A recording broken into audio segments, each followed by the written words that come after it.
जय हिंद साथियों, मैं हूं राम और स्वागत करता हूं आपके अपने यूट्यूब चैनल राम स्टडी 24 पर।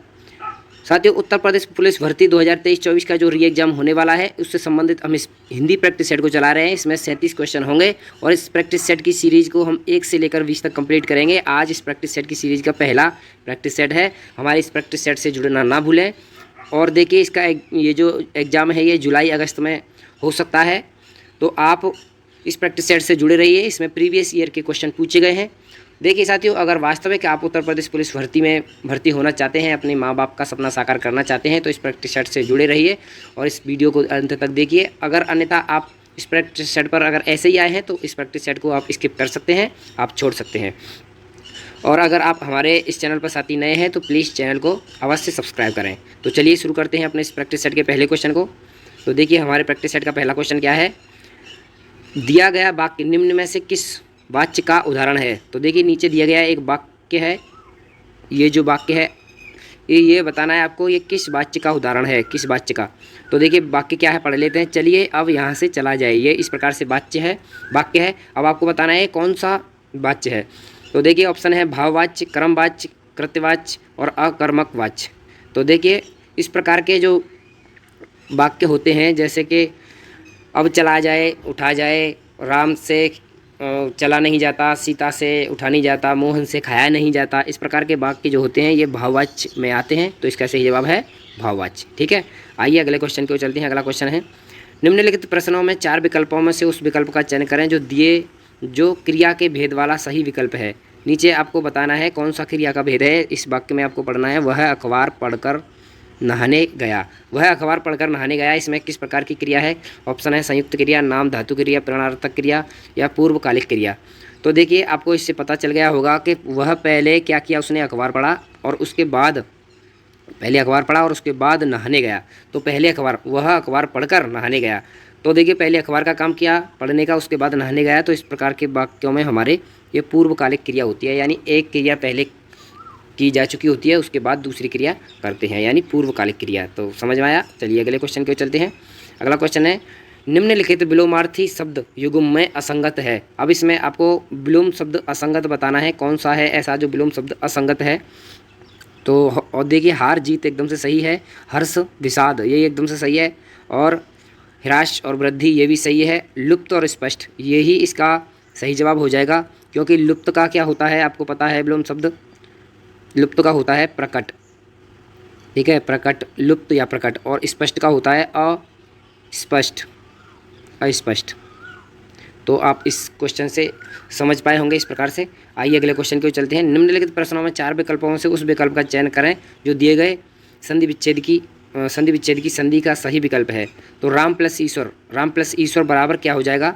तो राम प्लस ईश्वर बराबर हो जाएगा हमारा रामेश्वर। ठीक है, ये गुणवाचक संधि का उदाहरण है, गुणवाचक संधि का उदाहरण। ठीक है, गुणवाचक संधि का उदाहरण आपको ट्रिक लगानी है कि यहाँ देखिए जोंट पर एक मात्रा या 2 मात्रा मिलेंगी आपको। जैसे इसमें रामेश्वर में राम ए में 1 मात्रा है। गुणवाचक संधि का यही ट्रिक आपको लगानी है कि 1 या 2 मात्रा जोंट पर जरूर मिलेंगी। आइए अगले क्वेश्चन की ओर चलते हैं। अगला क्वेश्चन है, वार्षिक का विशेष शब्द क्या होगा। तो वार्षिक का विशेष शब्द बताना है विशेष। देखिए, विशेष शब्द क्या होते हैं और विशेषण क्या होते हैं। एक तो होता है हमारा विशेष और एक होता है विशेषण। ठीक है, विशेषण। अब आप समझिए विशेष और विशेषण क्या है। तो देखिए इस प्रकार से होते हैं। जैसे मैं एक तरफ लिख दूं वर्ष और एक तरफ लिख दूं वार्षिक। ठीक है, वार्षिक। अब आपको ये लगाना है, ये वर्ष से ही क्या बना है, वार्षिक शब्द बना है। तो जो मूल शब्द होता है वो तो विशेष्य होता है, और जिससे मिलके बना होता है वो होता है विशेषण। तो वर्ष की विशेषता है वार्षिक। ठीक है, तो ये जो वार्षिक, ये वर्ष हो गया, ये तो विशेष्य हो गया, ये वार्षिक हो गया, ये विशेषण हो गया।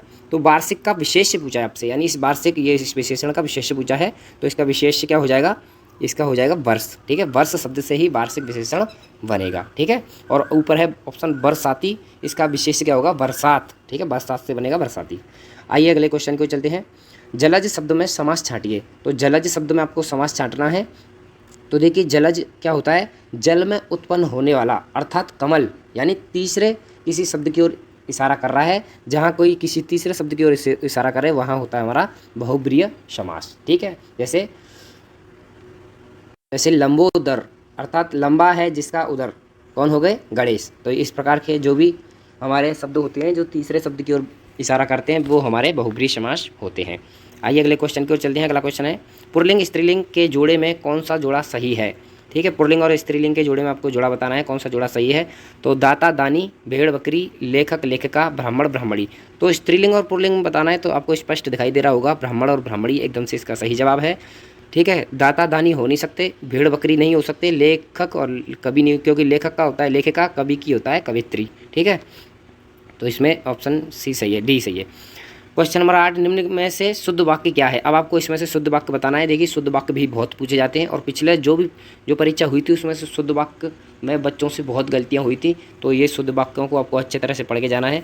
तो देखिए ऑप्शन पढ़ लेते हैं हम, क्या है? मैंने घर जाना है, तो ये तो हो नहीं सकता। मैंने यानी मैंने घर नहीं जाना होता, मैं घर जाता हूँ या मुझे घर जाना है, ऐसे होता है। इसमें देखिए बच्चे को पौष्टिक आहार चाहिए, तो पौष्टिक आहार, आहार शुद्ध नहीं लिखा है यहाँ पर, आहार लिखा है, आहार ऐसे लिखा होता है।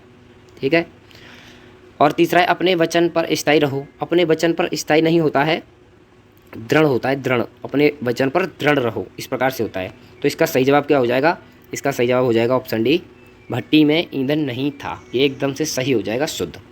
आइए अगले क्वेश्चन की ओर चलते हैं। अगला क्वेश्चन है निम्न में से किस विकल्प में सभी शब्द पुल्लिंग है? तो पुल्लिंग और स्त्रीलिंग आप समझते होंगे, तो आपको पुल्लिंग शब्द बताने हैं। ठीक है, तो कौन से हैं? तो देखिए इसका सही जवाब है प्लेटफॉर्म, प्राधिकरण और गिरोह, ये सभी हमारे पुल्लिंग है। ये स्त्रीलिंग इसमें से कोई नहीं है। बाकी देखिए संचार, पालन, ग्रीवा ये स्त्रीलिंग है, और ये मनुष्यत्व, बनावट, रौनक ये सब हैं। पतलून, झल्लाहट और अक्षुणता ये सभी क्या हमारे स्त्रीलिंग हैं। अगला क्वेश्चन है साहसी में कौन सा विशेषण है? साहसी में अब आपको विशेषण बताना है। साहसी, तो देखिए ये साहस, साहसी व्यक्ति का गुण है। ठीक है, तो क्या हो गया? ये गुणवाचक विशेषण हो गया। ठीक है, गुणवाचक विशेषण, इसलिए गुण बता रहा है किसी व्यक्ति का, तो ये गुणवाचक विशेषण है। अनिश्चित और आयाम वाचक नहीं है, निश्चित संख्यावाचक भी नहीं है, सार्वनामिक भी नहीं है। आइए अगले क्वेश्चन की ओर चलते हैं। निम्नलिखित वाक्यों में से कौन सा वाक्य सही है? तो अब देखिए फिर से सही बताना है आपको, शुद्ध छांटना है। तो देखिए ऑप्शन पढ़ लेते हैं। यह पहला ऑप्शन है, यह कहना आपकी गलती है। तो चलते हैं देखते हैं क्या होता है। और आगे देखिए पशुओं का झुंड चारों ओर पानी की चाह में घूम रहा था, तो ये गलत हो जाएगा क्योंकि पशुओं के झुंड होना चाहिए यहाँ पर। और थोड़ी देर बाद वे वापस लौट आए, तो लौटना भी और वापस एक साथ हो नहीं सकता, तो ये भी गलत है। प्रधानाध्यापक लड़के चुनेंगे, तो प्रधानाध्यापक लड़के चुनेंगे नहीं, यहाँ चयनित होता, प्रधानाध्यापक लड़के चयनित करेंगे, इस प्रकार से होता। तो इसमें पहला ही एकदम सही हो जाएगा, यह कहना आपकी गलती है। ठीक है, पहला ऑप्शन इसका एकदम करेक्ट हो जाएगा। आइए अगले क्वेश्चन की ओर चलते हैं। अगला क्वेश्चन है निम्न में से सिंह का पर्यायवाची शब्द होगा? तो सिंह का आपको पर्यायवाची बताना है। तो देखिए इसका सही जवाब है ऑप्शन है केसरी। ठीक है, और राकेश किसका होता है? चंद्रमा का। देवराज होता है इंद्र का, और सविता होता है सूर्य का। रवि, भानु, भास्कर, सविता ये होता है सूर्य का। आइए अगले क्वेश्चन की ओर चलते हैं। हथियार डालना, हथियार डाल देना मुहावरे का उचित अर्थ। तो हथियार डाल देना मुहावरे का अर्थ बताना है आपको। तो देखिए हथियार डाल देना बोलते हैं ना, इसने तो हथियार डाल दी उसके सामने, यानी हार मान ली, तो हार मान लेना इसका सही जवाब हो जाएगा। आइए अगले क्वेश्चन की ओर। निम्न में से अल्प विराम चिन्ह कौन सा है? अब आपको अल्प विराम बताना है। तो देखिए इसमें ऑप्शन जो ए है एकदम सही हो जाएगा, ये है अल्प विराम। इसका ऑप्शन जो 2 है ये हो जाएगा हमारा प्रश्नवाचक, और ये अर्धविराम हो जाएगा ऑप्शन 3, और ये ऑप्शन 4 जो है ये पूर्ण विराम चिन्ह है।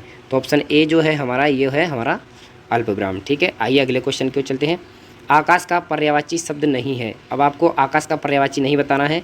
तो अंतरिक्ष देखिए आकाश का पर्यायवाची होता है, और अभ्र भी होता है, और तारापथ भी आकाश का ही पर्यायवाची होता है, क्योंकि वहाँ तारों का पथ होता है, और अभ्र भी होता है। तो इसमें से ऑप्शन बी है ये एकदम सही हो जाएगा। ठीक है, वशव ये नहीं है, यही इसका सही जवाब हो जाएगा। ये वशव आकाश का पर्यायवाची शब्द नहीं होता। आइए अगले क्वेश्चन की ओर चलते हैं। उड़ती चिड़िया पहचानना मुहावरे का उचित अर्थ। देखिए उड़ती चिड़िया पहचानना, इसका अर्थ क्या होता है? जैसे कोई बोलता है ना हम उड़ती चिड़ियों को पहचान लेते हैं, तो इसका अर्थ होता है मन की या रहस्य की बात जानना, यानी उसके मन की या उसके रहस्य की बात जान लेना, ये इसका सही जवाब होगा। आइए अगले क्वेश्चन की ओर। अध्येता में उपसर्ग है। अब देखिए उपसर्ग आगे लगते हैं, तो इसमें से आपको उपसर्ग छांटना है। तो इसमें देखिए उपसर्ग है अधे, अधे उपसर्ग है अध्येता शब्द में। ठीक है, अ नहीं होगा, आ नहीं होगा, और अध भी नहीं होगा।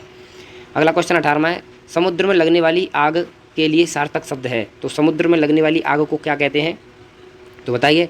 देखिए दावानल क्या होता है, जंगल में लगने वाली आग, और बड़वानल ये इसका सही जवाब हो जाएगा, समुद्र में लगने वाली आग को बड़वानल कहते हैं। ठीक है, यानी दावाग्नि है ये इसका सही जवाब, और ऑप्शन बी है ना इसका एकदम से सही जवाब है दावाग्नि। ठीक है, और बड़वाग्नि ये क्या है, अरे दावाग्नि तो ये सॉरी गलत हो गया, ये देखिए इसका सही जवाब हो जाएगा ऑप्शन डी बड़वाग्नि। बड़वाग्नि हो जाएगा इसका सही जवाब, जंगल में लगने वाली आग को बड़वाग्नि कहते हैं, और दावाग्नि जंगल में लगने वाली आग, समुद्र में लगने वाली आग बड़वानल। ठीक है, और एक जठराग्नि भी होती है जो पेट में लगने वाली आग को हम जठराग्नि कहते हैं। अगला क्वेश्चन है, निम्नलिखित विकल्पों में से अपादान कारक का उदाहरण है। अब आपको अपादान कारक का उदाहरण बताना है कौन सा है। तो अपादान क्या होता है, यानी से अलगाव होना, यानी अलग होना। तो लड़का पेड़ से गिरा, तो देखिए लड़का यहाँ पेड़ से अलग हो रहा है, तो यही है इसका अपादान कारक। ठीक है, अपादान कारक में से कर्ता की विभक्ति होती है। अगले क्वेश्चन को चलते हैं।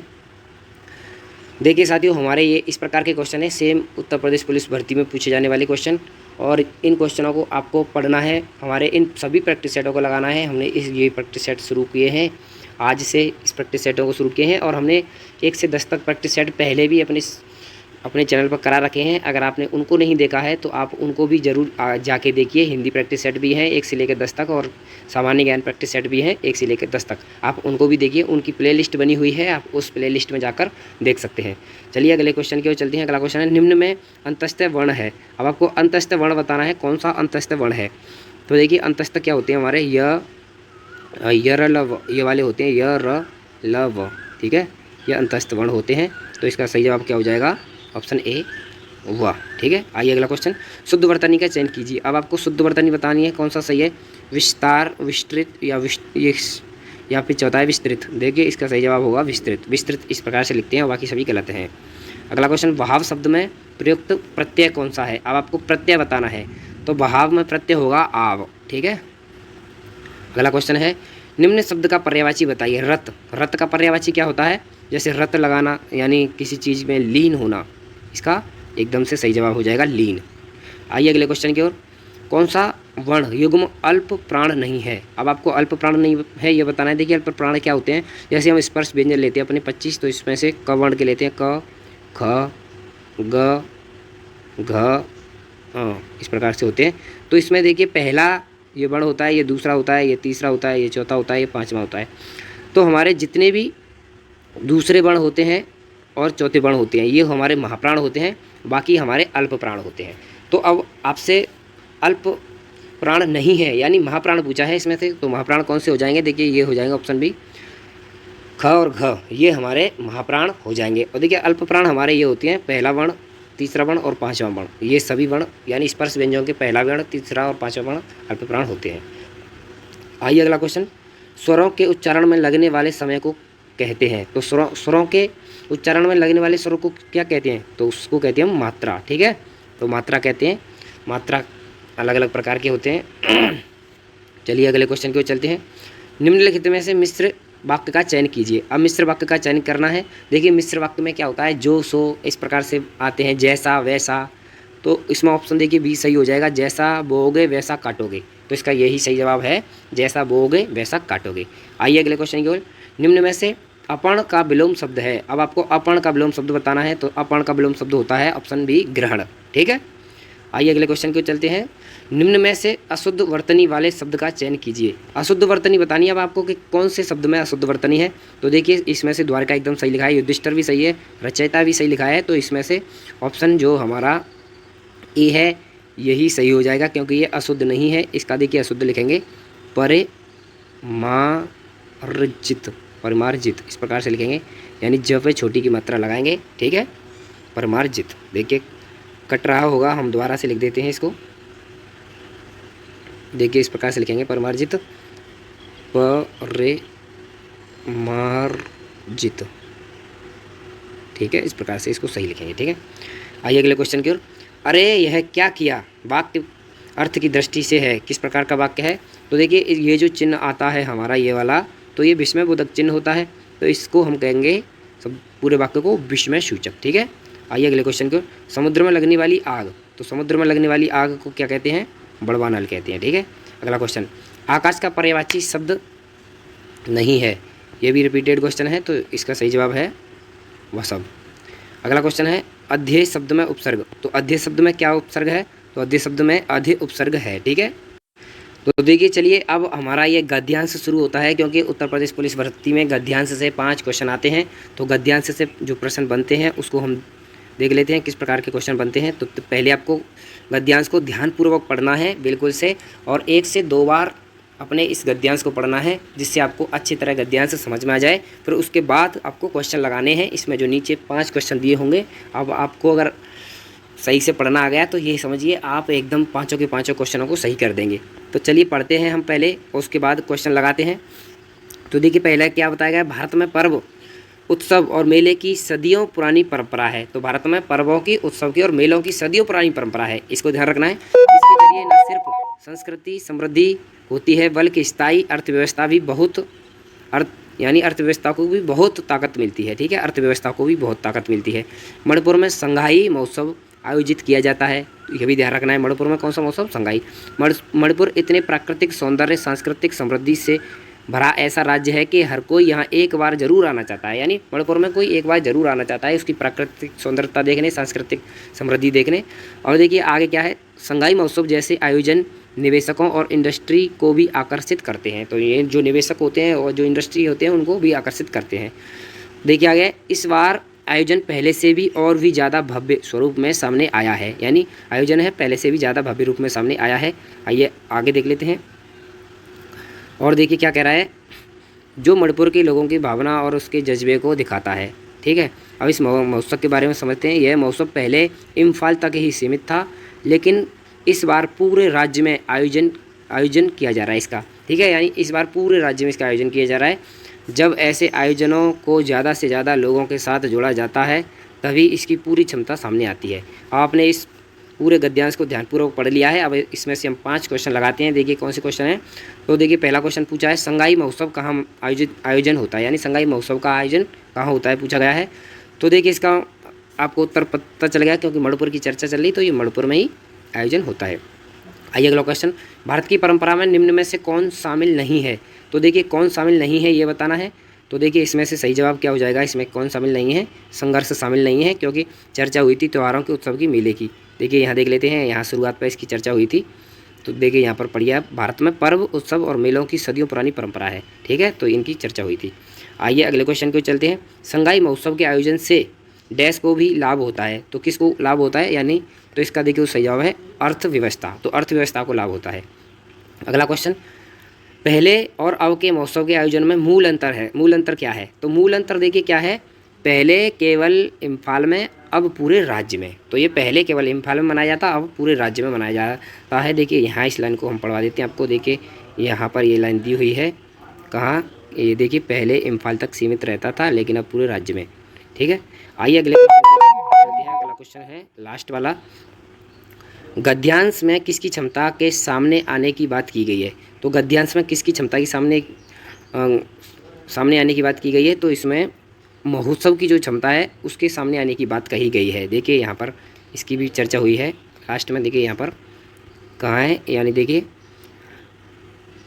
जब ऐसे आयोजनों को ज़्यादा से ज़्यादा लोगों के साथ जोड़ा जाता है, तब इसकी पूरी क्षमता सामने आती है, यानी महोत्सव की चर्चा हो रही है। तो साथियों ये हमारा प्रैक्टिस सेट था। ठीक है साथियों, ये हमारा पूरा प्रैक्टिस सेट हुआ, और इसमें हमने पूरे 37 के 37 क्वेश्चन किए। साथियों एक आध क्वेश्चन रिपीटेड भी हुआ। तो देखिए साथियों, हमारे इस प्रैक्टिस सेट से जुड़े रहिए, और इसी प्रकार से हम इस प्रैक्टिस सेट को लगातार चलाते रहेंगे। और आपको अपनी परीक्षा की तैयारी में बिल्कुल अब जुट जाना है, समय बिल्कुल भी नहीं है। और जो बच्चे अभी भी तैयारी करने में पीछे हट रहे हैं, आपको उनके जैसा नहीं बनना है, क्योंकि उनका तो काम ही यह है दूसरों की टांग खींचना। आप लगे रहिए अपनी तैयारी में बरकरार, बिल्कुल भी रुके ना, चलती रहिए, बढ़ती रहिए। नमस्कार, धन्यवाद।